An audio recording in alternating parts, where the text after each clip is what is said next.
네, 안녕하세요. 메리츠증권에서 온 김준성입니다. 오늘 자동차 산업의 하반기 전망에 대해서 크게 이제 세 가지 포인트로 말씀을 드리겠습니다.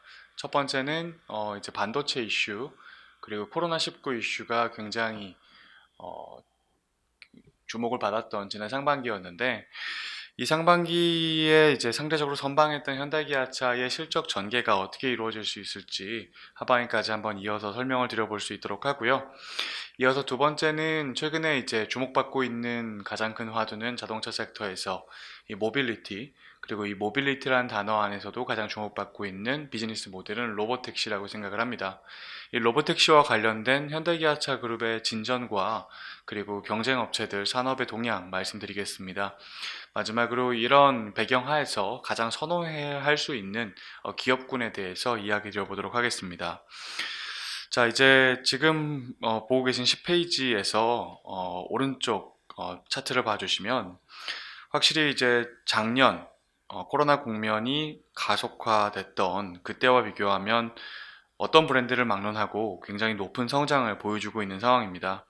하지만 지금의 성장은 19년 코로나가 없었던 때와 비교하면 여전히 낮은 수준이고, 이런 그 회복의 룸이 상당히 많이 남아 있다라는 것이 저희 생각이고, 하반기 들어서 이런 룸을 계속해서 채워가는 자동차 시장의 수요 환경이 될 것이다 라고 보고 있습니다.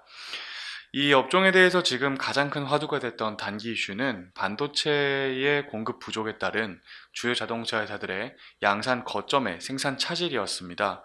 이 이슈에 대해서 정확히 전달을 드리고자 저희는 주요 자동차 회사들의 주요 생산 공장들을 하나하나 다 트래킹을 해보고 있었고, 지금 보고 계신 테이블과 다음 페이지에 보고 계신 테이블을 종합적으로 이해해 본다면 대부분의 자동차 업체들의 공장들이 5월 또는 6월 중에 완전 정상화 재개가 된다는 발표를 하고 있다라는 거죠. 현재 6월 달까지 굉장히 큰 생산 차질을 겪을 걸로 보고 있는 회사는 포드 정도인 걸로 보이고요. 이 외에는 대부분 다 6월부터는 완료가 된다라고 얘기하고 있습니다. 자, 이런 상황의 원인에 대해서 이제 어떻게 이 굉장히 뜨거웠던 노이즈가 많았던 반도체 이슈가 끝나느냐, 상황 설명을 좀 드려보면, 지금 보고 계신 페이지의 아래쪽에 제가 정리한 것은 올해 1월부터 이제 5월 달까지 중국, 대만의 TSMC나 UMC 같은 칩메이커들이 어떻게 언론에 이야기해 왔는지를 정리해 놓은 겁니다. 자, 이 자동차용 반도체가 부족했던 원인은 현대차나 기아차나 자동차 회사들이 이제 오더를 맡기는 NXP나 인피니언, 그리고 ST마이크로, 르네사스 같은 설계 업체의 문제가 아니었습니다. 이 반도체가 부족했던 건 그 설계 업체들이 양산을 맡기는 파운드리 업체들이 이 자동차용 반도체 공정을 가전용이나 기타 용품용으로 전환해 놨었기 때문에 이것이 자동차 수요가 빨리 올라오면서 빠르게 공급 전환이 이루어지지 못했었다라는 거죠. 기억해 보시면 작년 같은 경우에는 코로나 영향으로 가전용품들은 집콕 문화에 의해서 굉장히 수요가 좋았고 가전업체들이 수혜를 입었습니다. 그리고 그런 양상이 상당히 장기화될 것이라는 불확실성이 업계에 존재했기 때문에 UMC나 TSMC가 이제 차량용 반도체를 만드는 공정이 40나노 미세 공정인데, 이 미세 공정에서 자동차용보다는 가전용으로 물량 배정을 많이 해놨었다라는 거죠. 근데 생각보다 이 코로나19라는 것이 상당히 빠르게 잡혀지고 있고, 그로 인해 수요가 빠르게 올라오다 보니 수요의 증가보다 공급이 부족했던 쇼티지가 나섰다라고 보시는 게 맞습니다. 그리고 작년 12월부터 자동차 회사들의 이런 상황에 대한 이해와 수주 증가를 통해서 TSMC와 UMC 같은 이 파운드리 업체들은 이 칩을 가전용, 기타용에서 다시 자동차용으로 전환하기 시작했고, 그것의 이제 완성에 보통 6개월 정도 설비 전환 시간이 걸리기 때문에 그런 연유로 6월부터 정상화가 된다라는 이야기를 해왔고, 그런 스케줄에 발맞춰서 자동차 회사들도 이제 5월, 6월 중에 정상화를 시작하게 됐다라고 얘기 드릴 수 있을 것 같습니다. 자, 그러면 공급에서의 이슈가 이제 완화 또는 마무리되는 것이 코앞으로 다가온 지금, 저희가 봐야 할 건 당연히 수요라고 생각을 합니다. 16페이지 지금 보고 계신 차트들은 왼쪽 한국, 가운데 미국, 오른쪽 유럽, 실업률의 동향을 보여드리고 있고요. 작년에 치솟았던 실업률이 굉장히 빠르게 안정화됐다라는 것을 보실 수가 있습니다. 그리고 실업률과 더불어서 소비심리지수를 똑같이 한국, 미국, 유럽 순으로 보시면 한국도 굉장히 가파르게 개선세가 이루어지고 있고요. 미국과 유럽 같은 경우에는 올해 들어서 엄청나게 빠른 회복을 보여주고 있습니다. 제가 이 두 지표를 말씀드린 이유는 지금 보고 계신 차트에서 확인할 수 있는 것처럼 지난 50년 동안 자동차의 판매 수요와 소비심리지수 그리고 이 실업률은 완전 동행 차트를 보여주고 있고, 이런 경기 지표가 개선되고 있는 방향성은 곧 판매 수요의 방향성이 우상향할 것이다 라는 것을 의미하기 때문입니다. 자, 그러면 수요가 개선되고 있는 지금 이 상황에서 한 가지 변수를 함께 말씀을 드려보면, 왼쪽은 월간, 오른쪽은 이제 제가 분기로 계산을 한 것인데, 전체 전 세계 자동차 공급량 빼기 판매량입니다. 이제 공급이 굉장히 부족했었다라고 말씀을 드릴 수가 있는 거죠. 판매는 많아서 이제 쌓여가는데 공급은 부족하니까 오른쪽 그림처럼 막대 차트가 마이너스가 나오고 있는 겁니다. 지난 10년을 되새겨 봤을 때 자동차의 생산과 공급의 수급이 이렇게 타이트해졌던 것은 없었다고 말씀드릴 수가 있고요. 당연히 반도체에 따른 쇼티지 영향이 이제 시장 전반적으로 공급을 축소시켰고, 수요는 올라가니 이른바 초과 수요 상황이 연출이 됐고, 이런 초과 수요의 이제 수혜를 저희 자동차 산업이 하반기에 누릴 것으로 생각을 하고 있습니다. 초과 수요가 발생한다라는 건 손님들이 줄을 길게 서 있다라는 것이고, 그것은 재고의 부족으로 이어지며, 재고가 부족한 가운데 차를 사고자 하는 사람들이 손을 들고 있기 때문에 가격이 올라가는 것을 저희가 지켜볼 수 있게 됩니다. 가운데 그림과 오른쪽 그림을 보시면 미국의 자동차 구매 지수, 가격 지수죠. 그리고 오른쪽은 유럽의 자동차 가격 인덱스입니다. 올해 들어서 또한 가파르게 상승하는 것을 확인하실 수가 있고요. 지금까지 산업의 상황을 말씀드렸습니다. 반도체는 부족했지만 이것의 원인이 해결이 되며 근본적인 해결책이 이제 그리고 공급 정상화가 이루어질 것이다. 그리고 수요는 계속해서 올라가고 있다. 그리고 일시적인 공급 차질로 인해 초과 수요 상황이 발현되고 있고 전체적으로 가격까지 올라가는 상황이다 라고 말씀을 드렸습니다. 그럼 이런 산업 환경을 저는 아주 좋은 골든 사이클이라고 보고 있는 것이, 코로나가 계속 영향을 줄여가며 하반기에는 상반기보다 더 높은 수요 성장, 절대 규모가 늘어날 수 있는 상황이 연출이 되는 가운데, 상반기에 이제 연출이 돼서 이어지고 있는 공급 부족에 따른 초과 수요 상황과 맞물린 가격 인상이 이제 더해지며 Q와 P가 함께 성장하는 산업 환경이다라는 거죠. 이 환경 속에서 현대기아는 더 많은 수혜를 누릴 것이냐, 아니면 산업 정도의 수혜를 누릴 것이냐를 이제 저희가 진단을 해봐야 하는데, 일단 현대기아는 산업보다는 더 많은 판매 성장을 지금까지도 보여왔습니다. 왜냐하면 다른 업체들과 달리 먼저 UMC나 TSMC 같은 파운드리 업체와의 계약을 진두지휘하여 이제 반도체 물량을 상당히 많이 상대적으로 확보해 놨었기에 지난 5월까지, 지금 5월까지 유의미한 생산 차질이 존재하지 않았었다라는 것 한 가지가 있을 것 같고요. 뒤이어서 신차들이 나오고 있습니다. 이 신차들에 대한 시장의 반응이 굉장히 좋다라는 것을 또 예로 들 수가 있을 것 같습니다. 제가 신차 효과가 좋다 나쁘다를 평가하는 기준은 크게 두 가지입니다. 첫 번째는 신차의 이제 맥을 잡고 있는 이 중심 차량들이 잘 팔리는지를 보는 것인데, 이번 19년 말에 시작된 신차 사이클은 현대기아차 모두 SUV 모델들의 방점을 찍고 있기 때문에 이 SUV 모델의 판매 비중이 늘고 있는지를 확인하고 있고, 이 SUV 모델들의 판매가 늘고 있음이 곧 신차 효과가 정상 작동되고 있다는 것으로 의미를 가질 수가 있을 것 같고요. 이어서 그냥 말 그대로 출시된 지 얼마 안 된 신차들이 어떻게 판매되고 있는지를 보고 있습니다. 왼쪽은 출시 3년 미만 차량의 판매 비중, 오른쪽은 출시 2년 미만의 차량 판매 비중입니다. 과거에 저희가 2009년부터 13년까지 굉장히 좋았던 차화정이라고 불렀던 사이클이 있었죠. 그때도 이제 신차 판매 비중이 굉장히 많이 늘어났던 경험을 갖고 있습니다. 반면에 14년에 시작됐던 신차 사이클은 철저히 실패하여 이익이 내리막을 꽂는 모습을 저희가 기억하고 있는데, 이 14년 사이클과는 달리 09년 사이클처럼 신차의 믹스가 올라가고 있으니 저는 신차가 아주 잘 판매가 되고 있는, 신차 효과가 성공적으로 작동하고 있는 것이라고 이해를 하고 있습니다.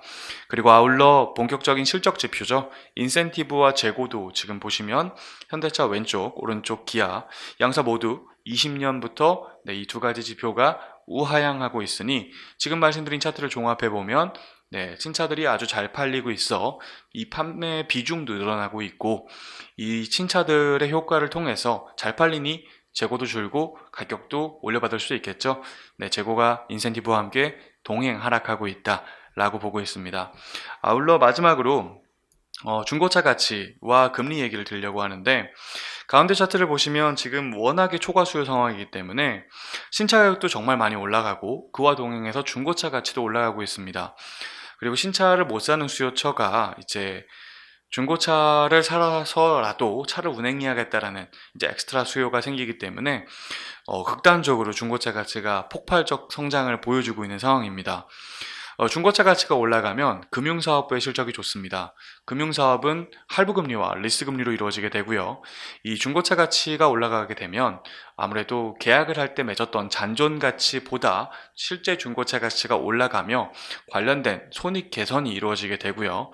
차가 많이 팔리면서 할부금리 손익도 좋아지기 때문에 근본적으로 이제 매출 상승과 수익성 개선이 도모될 수 있는 상황이고, 오른쪽 그림처럼 조달금리는 내려가고 있어서 금융 실적은 저는 역사상 최고 이익이 올해 찍히지 않을까라고 보고 있습니다. 그래서 현대기아차는 지난 20년 동안 주가를 설명해왔던 가장 좋은 지표가 이익이었고요.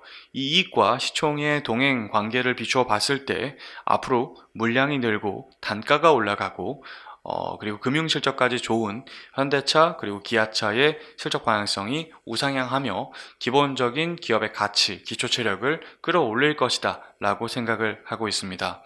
지금까지 이제 굉장히 빠르게 실적에 대한 부분들을 짚어드렸다면, 이어서 이제 모빌리티와 관련된 얘기를 드려보도록 하겠습니다. 자, 모빌리티는 굉장한 화두입니다. 지금 상반기를 저희가 복기를 해보면 엊그저께 포드가 이제 굉장히 높은 역사적 신고가를 경신하는 모습이었죠. 이유는 포드가 자율주행과 전기차에 대한 비전을 발표한 행사가 좋은 트리거가 됐다라고 평가하고 있습니다. 그리고 조금 더 시간을 돌려보면 3월 달에 폭스바겐은 파워데이라는 모빌리티 비전을 공개하는 행사 이후에 역사적 신고가를 경신했었고요. 2월 달에 GM이라는 회사는 마이크로소프트라는 빅테크 기업에 자율주행에 대한 지분 투자를 받게 되며 역사적 신고가를 경신했었습니다.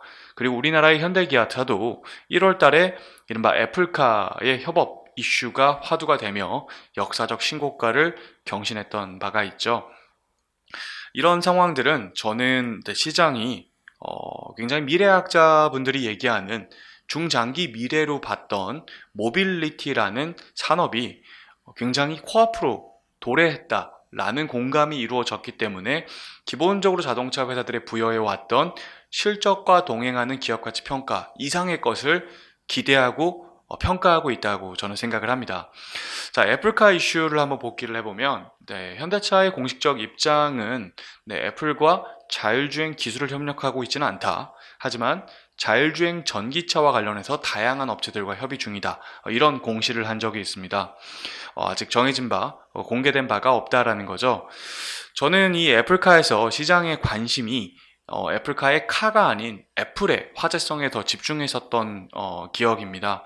그리고 제 입장에서 현대차를 경영하거나 현대차를 분석하는 입장에서 바라봤을 때는 이런 애플이라는 단어의 화제성보다는 우리가 현대차가 어떤 사업을 진두지휘함에 있어서 실제로 내게 얼마나 큰 도움을 줄지에 대한 평가를 하는 것이 중요하다고 생각합니다. 그래야만 이익 추정도 가능하고 기업가치 평가도 가능하니까요. 그런 맥락에서 저는 올해 상반기에 있었던 이벤트 중에 가장 중요했던 이벤트는 애플카가 아니라 리프트 그리고 우버와의 공급 계약이다라고 생각을 합니다. 애플카는 냉정하게 얘기해서 애플카가 나왔을 때 성공할지 또는 실패할지 우리가 예단할 수가 없는 영역입니다. 그리고 성공한다, 실패한다 가정을 하고 나서도 이 애플카를 얼마나 현대기아차가 만들어줄지에 대해서도 물음표가 찍혀 있는 거죠. 하지만 애플보다 더 다급하고 그리고 더 많은 볼륨을 이미 확보하고 있는 우버 리프트와의 계약은 상당히 구체적일 수 있다라고 저는 생각을 합니다. 그 협업에 대한 부분들을 한번 설명을 드려보겠습니다. 35페이지에 보시면 왼쪽에 우버, 가운데 리프트, 대표적인 승차 공유 플랫폼 업체들이죠. 이 회사들의 재무제표의 헤드라인 넘버를 가져왔습니다. 제일 위에 있는 그 짙은 파란색 줄은 총 결제입니다. 총 결제란 저희가 우버를 타고 소비자가 지출하는 총액을 의미하고요. 이 결제액에서 밑으로 내려가 보시면 하늘색 차트로 우버 리프트가 인식하는 매출이 있습니다. 결제와는 상당한 차이가 보여지고 있죠. 그리고 가장 밑에는 영업이익, 정확히는 영업 적자, 손실이 기록이 되고 있습니다. 흥미로운 부분은 보통 제조업체들은 매출, 외형이 늘어나면 고정비의 승수 효과가 발현돼서 손익률이, 이익률이 좋아지는 경향을 보이지만 이 우버 리프트는 외형이 커지면 커질수록 이 적자의 규모도 커지는 그런 조금은 상이한 비즈니스 구조를 우리가 확인할 수가 있습니다. 그 이유를 한번 설명드려 보면은요. 이 왼쪽 그림입니다. 이 로보택시 도입 전 비즈니스 모델이라고 제가 적어놨는데요. 우버 리프트는 지금 이제 비즈니스 구조가 라이더와 탑승자와 드라이버, 운전자를 연결해주는 중개 플랫폼입니다. 이 중개 플랫폼으로서 연결을 해주면 그 과정에서 수수료를 받아가는 비즈니스죠. 그래서 제가 10,000원을 만약에 결제를 하면 공식적으로는 우버는 30%, 리프트는 25%의 그 결제액 대비 그 금액을 드라이버에게 지급하게 되어 있습니다.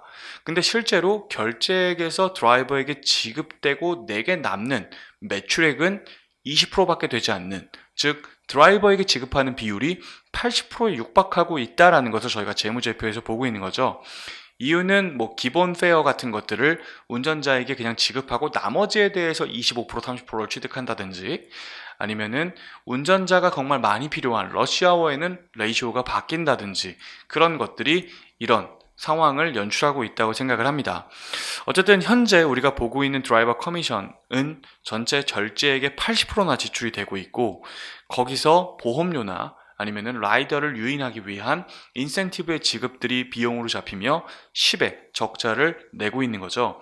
그렇다면 우버 리프트는 만약에 운전자가 존재하지 않는 무인 자동차를 가질 수 있다면 그 무인 자동차를 통해서 80%나 지출해 왔던 드라이버에 대한 커미션을 제거하고 이것을 매출과 이익으로 동시에 인식할 수 있는 엄청난 변화를 불러일으킬 수가 있다라는 겁니다. 자, 비율상 봤을 때 저희가 드라이버 커미션이 없으면 100이면 100, 그 숫자를 그대로 다 매출로 인식을 하겠죠. 그리고 30을 뺀 70 정도를 영업이익으로 인식한다. 단순화했을 땐 그렇게 볼 수 있을 것 같습니다. 자, 오른쪽 그림을 보시면 2020년은 코로나19 때문에 사용자 수가 줄어 적자도 줄었었습니다. 그 전인 정상 영업활동을 했던 19년을 한번 지켜보면 이 두 회사의 합산 적자가 12빌리언 달러입니다. 우리 돈으로 환산하면 13, 14조 원의 적자를 냈었다라는 거죠. 자, 이게 마이너스 10입니다. 만약에 우리가 80이라는 드라이버 커미션을 제거하고 이것을 이익으로 취하여 100의 결제액에서 매출이 20이 아니라 매출이 100을 취할 수가 있고 영업 적자가 마이너스 10이 아니라 70을 취할 수 있었다면 13, 14 적자가 아니라 곱하기 7을 한 거의 100조에 달하는 돈이 이익이었다고 계산해 볼 수가 있다는 겁니다. 자, 100조의 돈을 벌 수 있다면 그리고 아주 단순화하여 우리가 이런 플랫폼 기업, 성장 기업에 고밸류를 주기 때문에 그냥 단순히 30배를 부여한다 라고 가정해 봤을 때 이 두 회사의 시가총액은 3천조로 지금 전 세계에서 가장 비싼 기업인 애플과 견주어도 뒤지지 않는 그런 가치가 형성될 수 있는 어마어마한 비즈니스이고 그 어마어마한 비즈니스를 위한 전제 조건이 바로 무인 자율주행을 위한 로보택시이다 라고 얘기할 수가 있는 거죠. 그래서 우버와 리프트는 각각 2015년과 2017년에 우버 ATG 그리고 레벨 5라는 자율주행 개발 회사를 설립을 했고 이걸 계속해서 해왔습니다. 근데 재밌는 일은 작년 12월과 올해 4월에 두 회사 다 모두 이 자율주행 개발 사업 부문을 포기하게 됩니다. 이유는 세 가지를 꼽을 수 있을 것 같습니다. 첫 번째는 일단 경제적 이유죠. 이미 굉장히 많은 적자를 내고 있는 상황 속에서 자율주행이라는 걸 개발하기 위해서 왼쪽 그림에서 보시는 것처럼 너무나 많은 비용이 든다라는 것이고요. 두 번째는 오른쪽 사진처럼 우버가 사고를 내서 사망사고가 발생했던 사진을 제가 올렸는데 이런 노이즈가 계속 발생하고 개발에 대한 확신이 떨어지는 이슈들이 있었다라는 겁니다. 그리고 마지막으로 이것이 저는 제일 중요하다고 생각하는데요. 자, 10년 전, 5년 전을 복귀해 보면 저는 이런 기억을 하고 있습니다. 전기차 정말 만들기 쉽다. 자율주행 정말 개발하기 쉽다. 다 굉장히 손쉬운 일이라고 생각했던 경향들을 저는 기억하고 있습니다. 하지만 지금 와서 보면 가장 그 자율주행을 선도해 왔다라고 얘기할 수 있는 웨이모조차도 사실은 만족스러운 성과를 내고 있다고 평가하기 어려운 상황이고 기업의 가치 평가가 굉장한 하락세를 보이고 있는 상황. 즉 어떻게 개발해야 될지 모르겠다라는 것이 현재 이런 그 자율주행 개발 자체 개발에 대한 포기의 큰 원인이 아니었을까라고 저는 생각을 합니다. 근데 흥미로운 건 이 우버와 리프트라는 전 세계 3대 그랩까지 포함해서 3대 자율주행 공유 승차 공유 플랫폼 업체들이 이 개발 사업을 포기하고 바로 한 일이 처음 보여드렸던 현대차와의 로보택시 공급 계약이었다라는 겁니다. 나의 직접적인 개발을 포기하고 선택한 내가 못하겠으니 너가 줘 라는 디바이스 공급자로 현대차와 계약을 했다라는 것이죠. 저는 이것이 굉장히 의미 있다고 생각을 합니다. 자, 지금 전 세계에 있는 수많은 그 플레이어들이 이 자율주행 전기차라는 디바이스를 이용해 로보택시 비즈니스를 전개하고 싶어 합니다. 그 중에 가장 앞서 있는 테슬라, 이 테슬라가 자율주행 역량에 있어서 전기차 역량에서 가장 앞서 있다는 것은 이제는 이견이 없는 사실인 것 같은데 이 회사가 밝힌 로보택시 비즈니스 모델은 테슬라 네트워크라는 걸 활용하는 겁니다. 이 테슬라 네트워크는 우버 리프트와 비슷한 승차 공유 플랫폼을 의미하고요. 이 테슬라 네트워크에 개인 소비자가 자신의 차량을 올릴 수도 있고 그리고 개인 소비자가 리스에서 구매했던 것을 다시 바이백하여 테슬라가 자체 보유 차량으로 이용해서 올릴 수도 있고 그래서 자신의 차량 또는 자신에게 차를 네트워크에 올려준 차량을 갖고 소비자를 연결시켜서 돈을 벌겠다라는 거죠. 테슬라는 지금 우버 리프트가 마일당 매출이 2불, 3불 정도 하는 것보다 월등히 낮은 1불을 제시하고 있고요. 이 1불이라는 가격을 통해서 원가는 0.2, 그래서 1년에 대당 약 3만 불 정도의 이익을 올리는 차량 디바이스 공급과 이 플랫폼 영업을 함께 독자적으로 추진하는 비즈니스 모델을 제안했던 그런 상황입니다. 그리고 또 다른 로보택시의 이제 경쟁력이 입증되어 가고 있는 회사죠. 폭스바겐입니다. 왼쪽 그림 보시면 폭스바겐도 테슬라와 유사합니다. 2019년 4월에 폭스바겐은 모이아라고 불리는 승차 공유 플랫폼을 발표했고요. 이 모이아 플랫폼을 이용하여 25년에 ID 버즈라고 불리는 벤 차량을 이용해 로보택시 사업에 침투하겠다, 시작하겠다라는 발표를 했습니다. 자, 그러면 지금 로보택시를 준비하고 있고 언제 내가 로보택시를 한다라고 발표한 회사가 누가 있느냐? 딱 3개밖에 없죠. 테슬라, 현대차, 폭스바겐. 그리고 테슬라와 폭스바겐은 자체적인 승차 공유 플랫폼을 가져가는 회사들. 자, 그러면 저는 임플리케이션은 2가지를 생각해 볼 수 있을 것 같습니다. 첫 번째, 이 자율주행 로보택시라는 플릿을 개발할 수 있는 준비를 하고 있는 그리고 준비가 되어 있는 회사 자체가 굉장히 제한적이다.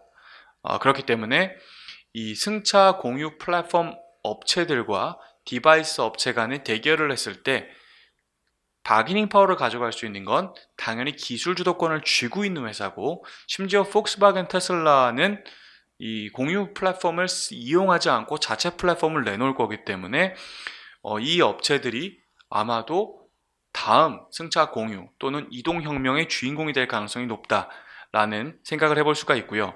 두 번째는, 자, 현대차는 이 셋 중에 2025년 전에 로보택시를 출시하겠다고 발표한 세 회사 중에 유일하게 승차 공유 업체와 계약을 하고 있는 회사입니다. 자, 그렇다면 바게닝 파워를 현대차가 쥐고 갈 것이고, 이 현대차가 바게닝 파워를 쥐고 가는 가운데 지금 보시면은 제가 이 그림에서 형상을 해놨는데 80%에 달하는 드라이버 커미션을 그냥 단순히 반반 나눠서 가져간다라는 구조로 그림을 그려놓은 겁니다. 이것의 레이쇼는 누구도 알 수가 없습니다. 양측 간의 계약에 달려있는 거죠. 여기서 6대4든 7대3이든 8대2든 기득권을 갖고 있는, 기술을 갖고 있는 회사가 더 많은 레이쇼를 가져가며 기존의 자동차 산업에서 플러스 알파 비즈니스가 현대차에게 발현될 수 있을 것 같다라는 생각도 해볼 수가 있는 것 같습니다.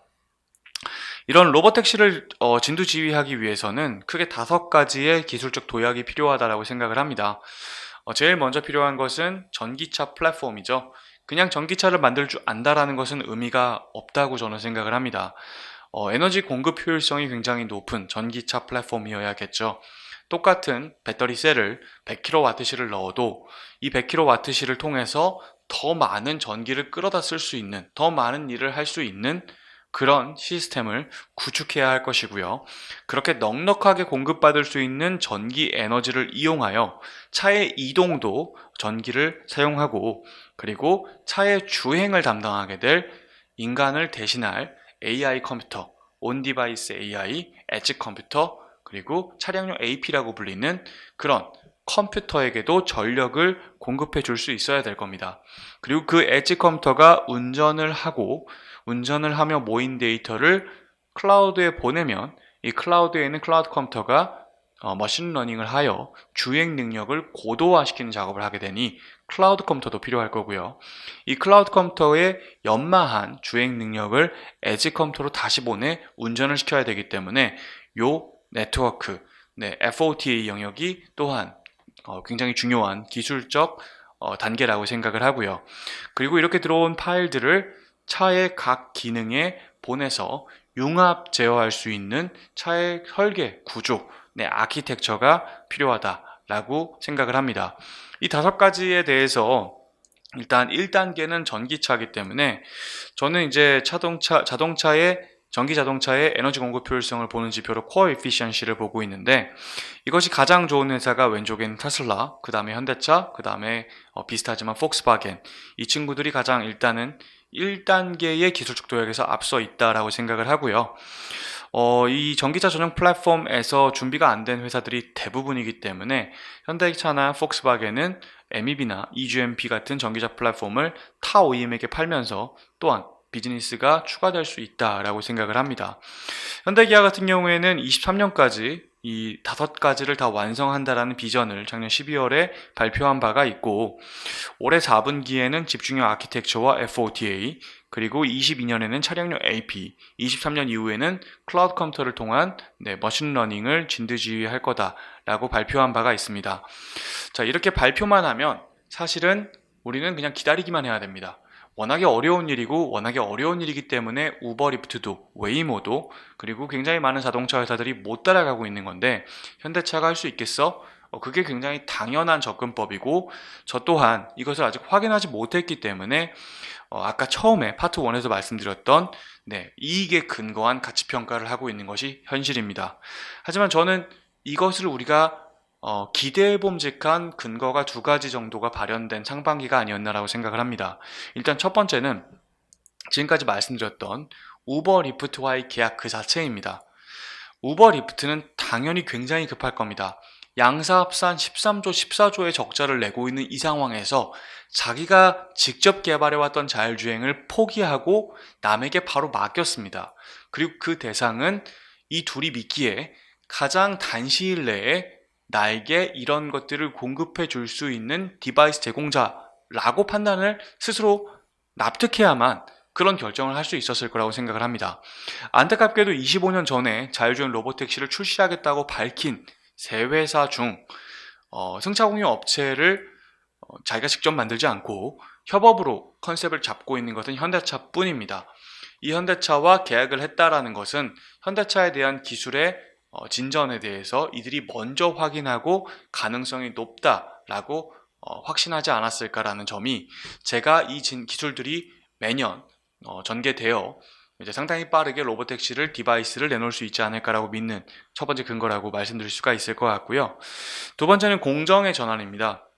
자, 왼쪽 보시면 이게 기존의 자동차 만드는 공정입니다. 컨베이어 벨트 방식. 그리고 오른쪽은 셀룰러 방식입니다. 좌측 컨베이어 벨트 방식은 소품종 대량 생산 공장이고요. 오른쪽은 다품종 소량 생산 방식입니다. 당연히 우리가 포드가 100년 전에 이거를 이제 만들었었죠. 이게 더 수익성이 좋기 때문에, 더 많이 만들 수 있기 때문에 이게 좋다고 하지만, 이제 21세기입니다. 이 21세기는 이 컨베이어 벨트 방식과 비교해서 셀룰러 방식은 대부분 다 로봇으로 공정이 이루어지기 때문에 인간 근로자의 투입 비율이 컨베이어 벨트 방식과 비교했을 때 5분의 1, 6분의 1밖에 되지 않아서 수익성에서는 크게 걱정할 필요가 없을 것 같습니다. 중요한 건 왜 이걸로 만드냐는 겁니다.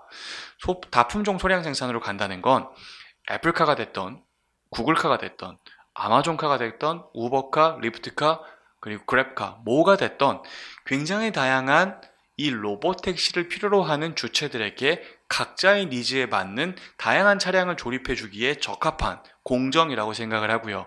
이 공장을 기획해 왔고, 이 공장이 왼쪽 상단 그림에 보시는 것처럼 싱가포르에 이미 착공되었다라는 겁니다.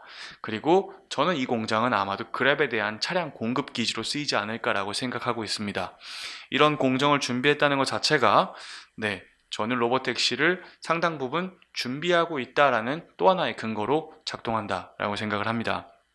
그래서 정리하자면 현대기아차는 지금 실적에 대한 눈높이를 올려갈 수 있는 상황입니다.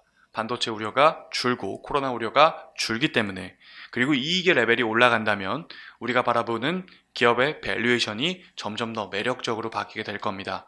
이것을 기본으로 하여 저희는 현대기아차가 로보택시에서의 진전을 앞으로 보게 될 것이고, 협업 전개를 보게 될 것이고, 그리고 이런 전개를 통해서 그들과 협업한다면 당연히 이익을, 드라이버 커미션을 쉐어할 수 있는 새로운 사업 구조가 발생되기도 하고, 더불어 그걸 공급하기 위해 기존의 양산 캐파 외 B2C를 위한 양산 캐파 외에 B2B를 위한 양산 캐파가 추가되며 Q의 확장 또한 누리게 될 것이다 라고 생각을 하고 있습니다. 그래서 저는 이 업종에서 가장 선호하는 기업으로 현대차, 기아차를 말씀드리고 있고요. 아울러 이런 공정에 필요한 장비를 공급하는 현대위아, 그리고 자율주행과 관련해서 차량용 AP가 들어가며 점점 더 고도화되는 ADAS 펑션에 대한 부품 공급 업체는 만도, 이 두 회사를 부품 중에 최선의 업체들로 말씀을 드리고 있습니다. 그래서 여기까지 첫 번째 실적, 업종 전반의 실적 분위기, 두 번째 모빌리티, 그리고 세 번째 선호하고 있는 기업들에 대해서 말씀을 올렸습니다. 오늘 경청해 주셔서 감사합니다.